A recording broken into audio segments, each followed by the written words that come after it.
sholat bisa kamu praktekkan dalam sholatmu. Setelah sholat kita melakukan zikir. Oke, coba ini ibu akan tayangkan tujuan pembelajaran kita hari ini. Adapun tujuan pembelajaran kita hari ini, melalui pembelajaran Discovery Learning, kalian dapat menghubungkan hakikat sholat dan zikir dalam mencegah perbuatan keji dan mungkar. Ya kan? Itu dia. Jadi ibu langsung tayangkan video kita. Anak-anak ibu amati video di depan. Diperhatikan ya nak, diamati video yang ibu tampilkan. Assalamualaikum warahmatullahi wabarakatuh. Kita lagi dengan saya Bapak Ahmad Hidayat dalam pembelajaran kelas 7 BK Alhamdulillah yaitu dua materi dan zikir dalam kehidupan ini. Tujuan pembelajaran yang pertama yaitu kalian bisa menentukan hakikat sholat dan zikir dalam kehidupan sehari-hari. Yang kedua, bisa menuliskan contoh perilaku bawaan seperti pemaknaan sholat dan zikir dan mencidakkan di lingkungan sosial. Yang ketiga, membuat quote tentang sholat dan zikir mencegah perbuatan keji dan mungkar. Islam itu ibarat sebuah bangunan yang terdiri dari tiga, yaitu syahadat sebagai fondasinya, sholat sebagai tiangnya, dan dengan salam. Kalian pasti tahu mengapa sholat sangat penting dalam kehidupan sehari-hari. Sholat selain sebagai tiang agama, sholat juga berfungsi untuk memberi makna terhadap kehidupan di luar sholat. Dalil perintah mendirikan sholat terdapat dalam Quran surat Al-Ankabut ayat 45. Bismillahirrahmanirrahim. Utluha ya ilaika dan kita di wa aqimis sholata inna sholata tanha 'anil fahsya'i wal munkar wa la dzikrullahi akbar wallahu ya'lamu ma tasna'un. Artinya, bacalah kitab Al-Quran yang telah diwahyukan kepadamu dan laksanakan sholat. Sesungguhnya sholat itu mencegah dari perbuatan keji. Sholat dapat mencegah dari perbuatan keji dan mungkar. Apabila sholat yang kita laksanakan dengan sempurna, sungguh-sungguh dan ikhlas, maka akan mencegah kita dari perbuatan keji dan mungkar. Seseorang yang selalu melaksanakan sholat akan timbul rasa takut. Setelah selesai kita melihat video yang udah ibu tampilkan. Ada tidak anak-anak ibu yang ingin menanggapi videonya? Oke, coba dulu kelompok ini. Inisiatif. Salat secara bahasa, doa dan zikir secara bahasa mengingat Allah Subhanahu wa Ta'ala. Ya. Ada lagi yang ingin memberikan tanggapan? Boleh nih. Sholat terbagi menjadi dua, ada sholat wajib dan sholat sunnah. Ya, ada sholat wajib dan sholat sunnah. Ada lagi yang ingin memberikan tanggapan? Silakan. Sholat fardu dan lima yaitu zuhur, asar, maghrib, isya dan subuh. Iya, jadi materi kita video yang ibu tampilkan itu tadi tentang sholat dan zikir. Sholat hukumnya wajib. Kalau wajib berarti ditinggalkan berdosa. Jadi sebagai hamba Allah kita melaksanakan sholat 5 waktu dalam 1 hari semalam. Benar tadi ya kan, ada yang menyampaikan sholat zuhur, sholat asar, maghrib, isya dan subuh. Ada sholat wajib, ada sholat sunnah. Ya benar sekali. Jadi setelah anak-anak ibu sudah memahami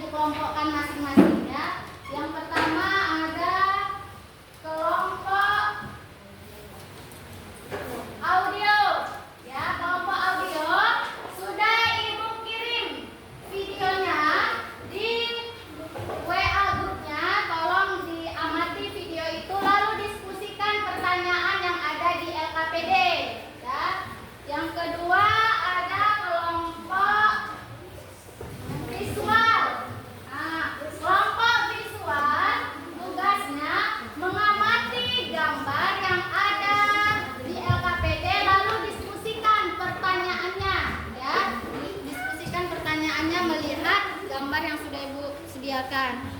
Kelompok kinestetik mendiskusikan, nanti kelompok kinestetik ini akan praktek, ya, praktek langsung melaksanakan sholat dan zikir. Jadi diskusikan apa itu rukun sholat, siapa yang akan menjadi imam, sholat apa yang akan dipraktekkan nanti, anak. Jadi boleh diskusikan sekarang. Keluarkan alat tulisnya. Ya, udah paham kan yang audio? Dilihat, dibuka videonya.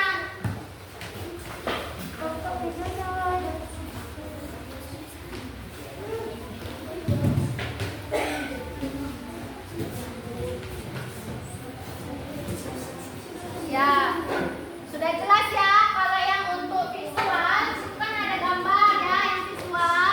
Kelompok visual ada gambar. Apa? Lalu diskusikan ini pertanyaannya yang udah ibu kasih melalui melihat gambar. Ini untuk kelompok visual.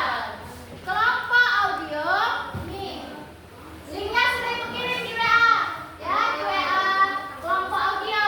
Jadi setelah melihat mengamati video, maka diskusikan pertanyaan yang sudah ibu sediakan, ya. Kalau yang kinestetik nih, dibaca buku tentang sholat atau buku tuntunan sholat, bagaimana tata cara sholat, apa saja rukun sholat, dan siapa yang menjadi imam nanti ketika praktek, lalu sholat apa yang mau dipraktekkan. Oke, sudah paham? Ada yang masih belum paham sama LKPD-nya, kelompoknya masing-masing? Sudah paham? Sudah paham, jadi boleh dikerjakan ya nak ya.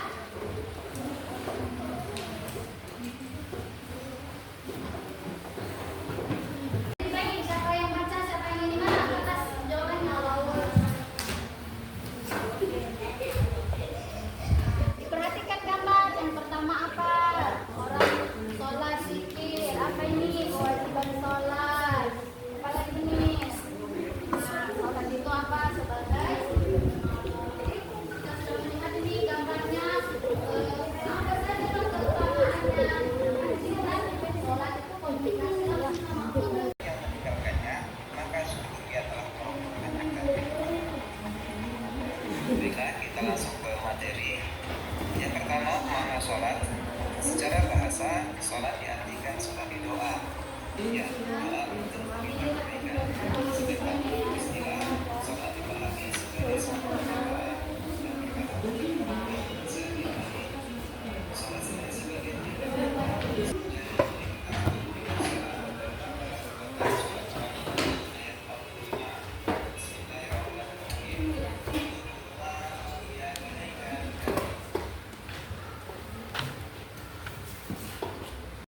Anak-anak ibu, sudah selesai diskusinya? Sudah, Bu. Oke, sudah. Berarti setelah diskusi, langsung saja kita lakukan presentasi ya. Ya, Bu. Yang presentasi hanya mewakilin aja. Berapa orang dari visual mewakilin, dari audio mewakilin aja, oke? Yang pertama, dari visual dulu coba. Maju ke depan untuk mempresentasikan hasil diskusinya.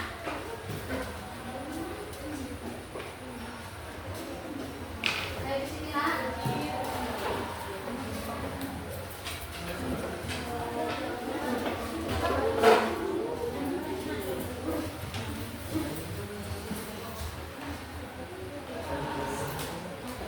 Assalamualaikum warahmatullahi wabarakatuh. Waalaikumsalam warahmatullahi wabarakatuh. Kami dari kelompok visual akan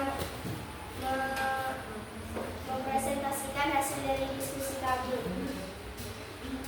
1. Apa saja keutamaan sholat?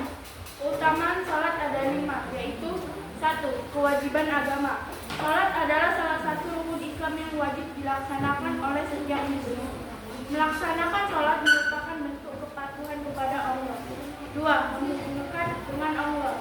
Sholat merupakan sarana komunikasi langsung antara hamba dan penciptanya. Melalui sholat, seorang muslim dapat berdoa, memohon ampunan, dan mengungkapkan rasa syukur. 3. Mendapatkan ketenangan jiwa. Melakukan sholat secara rutin dapat memberikan ketenangan dan kedamaian dalam hidup. Sholat membantu mengurangi stres dan mengingatkan diri fokus. 4. Pembersihan dosa. Sholat memiliki fungsi sebagai penghapus dosa. Dalam banyak hadis disebutkan bahwa sholat dapat menghapus kesalahan dan keburukan. 5. Mendapatkan pahala.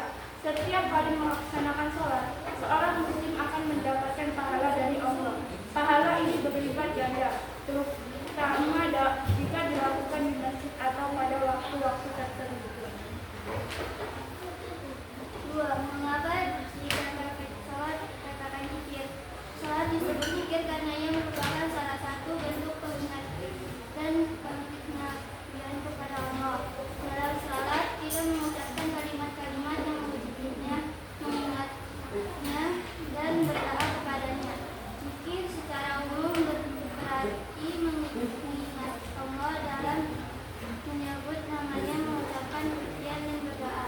Bacaan zikir dalam sholat seperti Al-Fatihah dan ayat-ayat lainnya berfungsi sebagai itu pengingat dan penghayatan kita terhadap kebesaran dan keagungan Allah.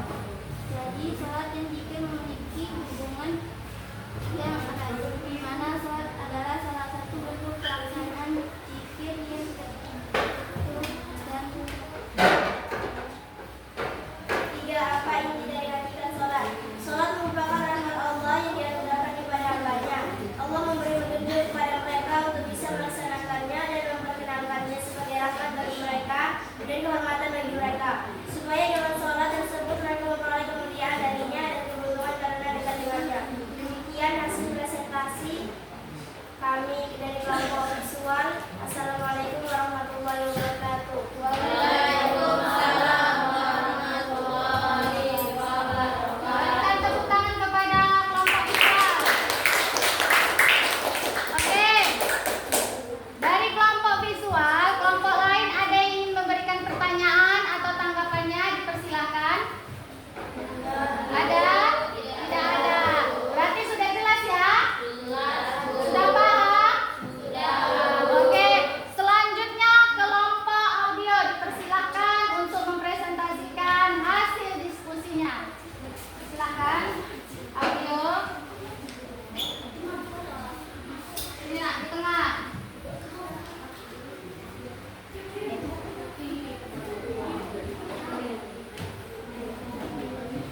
Assalamualaikum warahmatullahi wabarakatuh.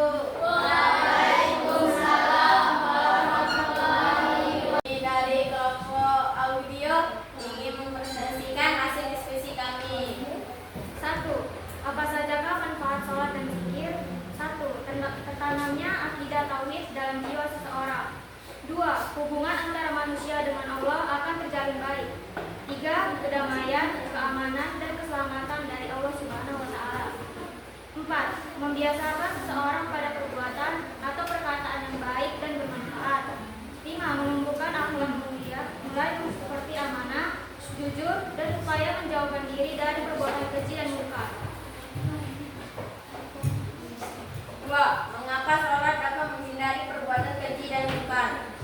Sholat dikatakan dapat mencegah perbuatan keji dan munkar. Ialah bahwa seorang hamba yang mendirikan sholat menyempurnakan rukun-rukunnya, syarat-syaratnya, khusyuknya, maka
subuhi rak'ataini mustaqbilal qiblati adaan imam lillahi ta'ala. Allahu akbar.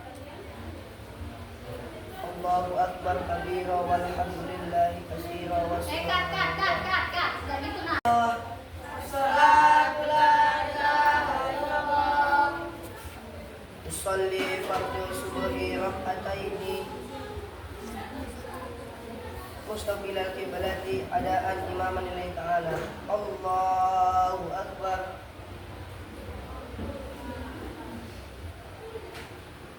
Bismillahirrahmanirrahim. Alhamdulillahi rabbil alamin. Ar-Rahmanirrahim. Maliki yaumiddin. Rahmanirrahim. Qul a'udzu birabbin nas, malikin nas. Allahu akbar. Sami Allahu liman hamidah. Allahu akbar. Allahu akbar. Allahu akbar.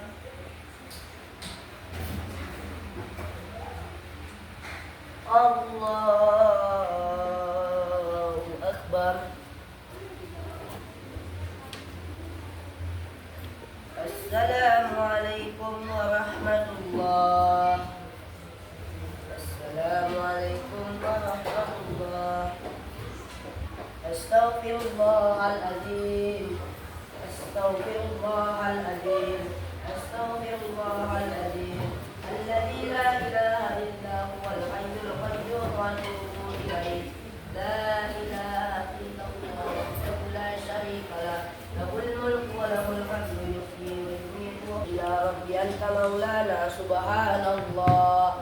Subhanallah. Subhanallah. Subhanallah. Subhanallah. Subhanallah walhamdulillah. Alhamdulillah. Alhamdulillah. Alhamdulillah. Alhamdulillah. Allahu akbar. Allahu akbar. Allahu akbar. Allahu akbar. Allahu akbar kabira walhamdulillahi katsira wa subhanallahi bukratan wa asila. La ilaha illallah wahdahu la syarika lah. Lahul mulku wa lahul hamdu yuhyi wa yumiitu wa ala kulli syai'in qadir. Dulu buat kelompok kinetik yang udah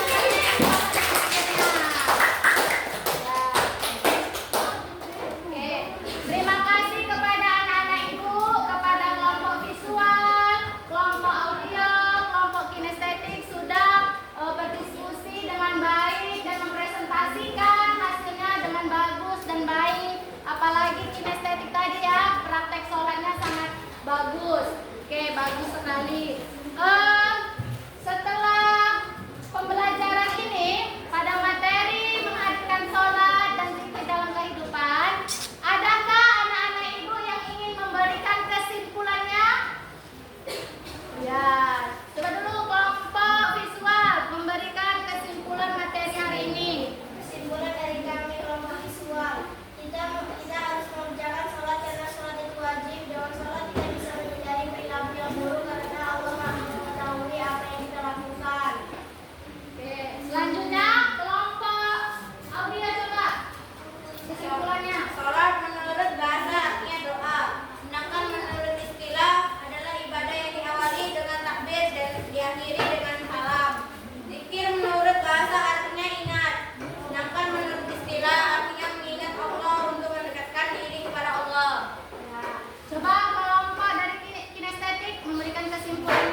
pagi hari